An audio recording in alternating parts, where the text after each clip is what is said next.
Good afternoon. My name is Kazeneza Patrick, and I'm the governor of UNILAK Monetary Policy Team, and these are my teammates. Our decision is to hold the CBR at the current rate at 4.5%. In domestic inflation, according to BNR, the CPI increased by 7.2%, attributed in an increase in international food prices, and the rise in transport costs, which affected prices across the board. BNR projects a reduction to 5% in 2021, hence a low pressure on prices. The core consumer price increased by 7.2% in Q3 in 2020.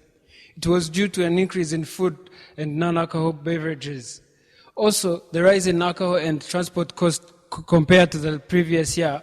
However, we expect an increase in core inflation as the economy gradually navigates under the COVID-19 cloud.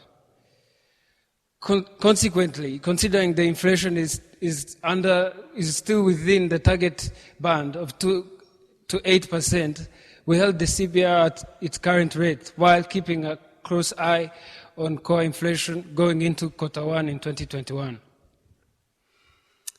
World outlook economy. According to IMF, the global growth is projected to stand at 4.4% in 2020. Due to an improved economic activities, the global growth is projected to stand at 5.2% in 2021. Due to a negative output gap and elevated unemployment, which affected aggregate demand and supply chains at the expense of sharp decline in commodity price, thus being a deflationary pressure. On the internal sector, according to BNR report, GDP decreased from 8.8% 2019 to 2.3% 2020. It was attributed to a fall in agriculture, industry, and service sectors. There was a reduction in reserve requirement ratio from 5% to 4%, which gave a momentum to the aggregate demand, which led to deflation pressure. Government spending is expected to spend 3.2 trillion Rwandan francs in 2020 and 2021, compared to 3 trillion 17 Rwandan francs 2019-2020. And focus shifted to strengthening the health system, education sector, and supporting the private sector through economic recovery funds. This is inflationary pressure. Consumer spending was estimated to be 1.7 trillion Rwandan francs in 2020. It decreased due to the implementation of lockdown. The government aided with money transfer through digital platform at zero cost that led to inflationary pressure. On interest rate, according to BNR report in Q3, because of the effects of COVID-19, the lending rate decreased from 16.91 to 16.1. This happened to stimulate growth through encouraging borrowing and investments. This decrease in lending rates implies to inflationary pressure. Exchange rate.